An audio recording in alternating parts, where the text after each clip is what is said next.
Imagine looking up and seeing not just stars, but human-made factories orbiting above. We're on the verge of a new industrial revolution, one unfolding in the weightless expanse of low Earth orbit. Microgravity lets us create materials with a perfection impossible on Earth, and now, companies are building hardware and launching missions to bring back products made in space.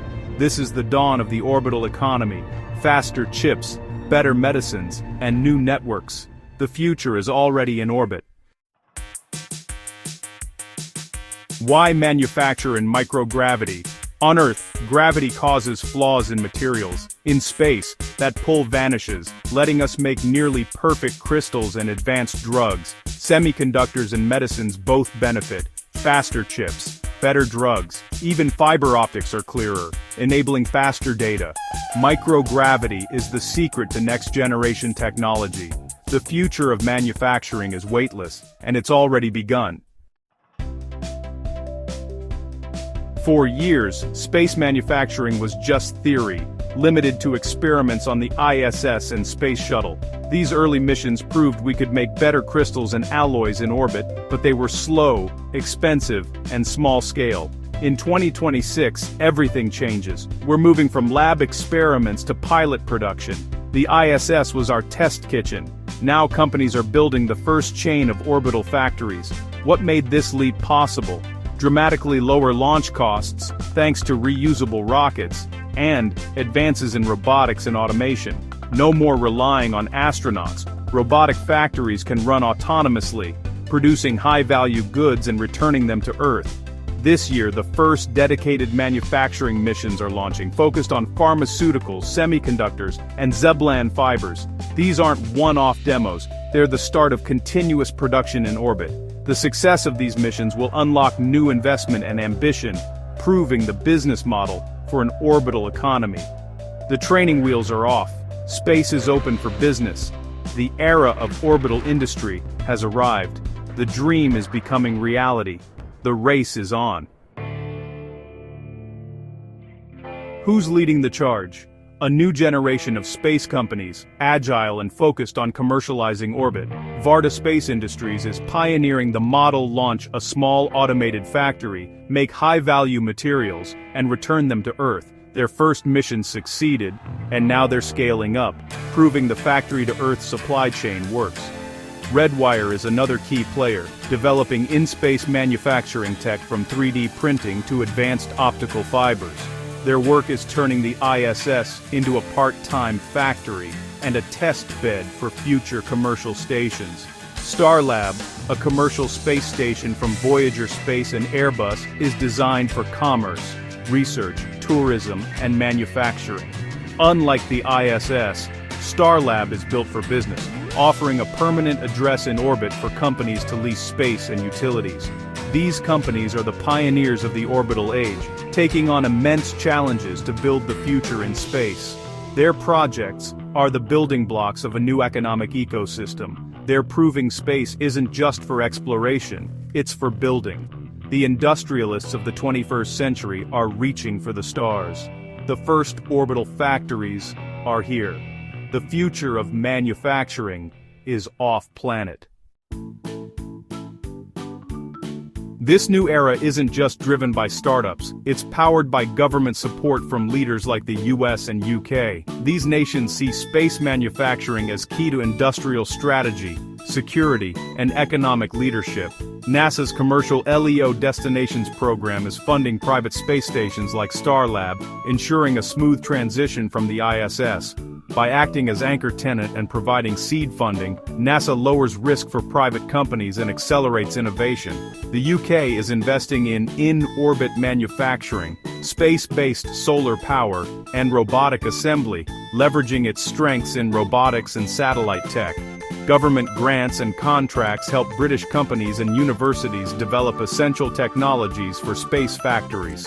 This public support signals to investors that space manufacturing is a national priority, encouraging more private capital. The result? A virtuous cycle of innovation and investment. Public-private partnerships are building the backbone of the orbital economy. The space race is now an economic race. National ambition is fueling private ingenuity. The future of industry is a global effort, reaching far beyond Earth. The orbital economy is taking off. While orbital factories make headlines, a parallel revolution is underway. The rise of small satellites, or small sats. Once, only superpowers could afford massive satellites. Now, a microwave-sized smallsat can deliver high-res imagery at a fraction of the cost. This democratization of space is reshaping geopolitics. Nations now see sovereign satellite fleets as essential for security and autonomy, no more relying on others for critical intelligence. Smallsats enable countries to monitor borders, track threats, and manage resources with their own data. They're vital for climate monitoring, disaster response, and sustainable development. For developing nations, smallsats offer a leap forward, powerful tools for a more resilient future. The smallsat boom drives demand for launches, ground stations, and skilled workers. It also feeds into the vision of in-orbit manufacturing.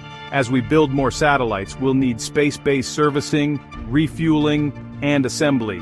Smallsats and orbital factories are building the infrastructure for a new space economy.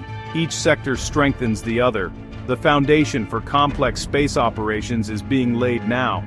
The future of space is interconnected and accelerating. Space manufacturing will create new markets and reshape old ones, starting with high-skilled jobs on Earth. Engineers, software developers, technicians, and data scientists will power this orbital industry. Space-made products could make supply chains more resilient, offering a backup for critical components like semiconductors and medicines. But the path forward isn't easy. The regulatory landscape is still a Wild West. Who's liable for debris? Who owns inventions made in space? How do we manage crowded orbits? We need clear international rules to ensure a safe, stable environment for all. The business itself is risky, space is unforgiving, and a single mission failure can be catastrophic. The supply chain stretches from Earth to orbit and back, demanding unprecedented precision. Managing this celestial logistics network will be a major challenge, but these are the obstacles pioneers must overcome.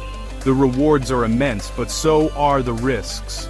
The future of the orbital economy depends on solving these challenges. The next chapter is being written now. In 2026, the pieces are in place for a true industrial revolution in space.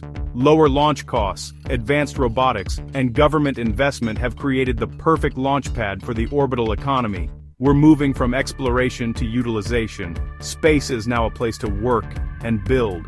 This year's missions are the vanguard, laying the foundation for a sustainable economic ecosystem beyond Earth. Each success, whether Varda's crystals or Redwire's manufacturing, builds momentum and attracts more investment. We're witnessing the birth of a supply chain that extends 400 kilometers up. This transformation will ripple across medicine, computing, and communications. It will create new jobs, drive innovation, and reshape geopolitics. The orbital economy is a fundamental expansion of humanity's reach. The journey will be long and challenging, but our drive to explore and innovate is unstoppable. For the first time, our horizon is not across an ocean, but in the star-filled void above. The future is being built, one orbit at a time. The next era of human progress is already underway. We've gone from the idea of floating factories to real missions making them happen. Space's unique physics lets us create things impossible on Earth. Flawless chips, perfect proteins, hyper-transparent fibers. This isn't just incremental progress, it's a paradigm shift. Companies like Varda, Redwire, and Starlab, backed by nations like the US and UK, are turning science fiction into business. The orbital age is here. But challenges remain. Debris, rules for space commerce, and the risks of operating in such a hostile environment. These are problems that demand our best minds and global collaboration. Building an economy in space will require us to be bold, thoughtful, and sustainable. As we look to the skies, consider which space-made product will change your life first. Will it be a faster chip in your phone, a new medicine, or flawless internet connectivity? The race is on, and the winner is all of us. Keep looking up,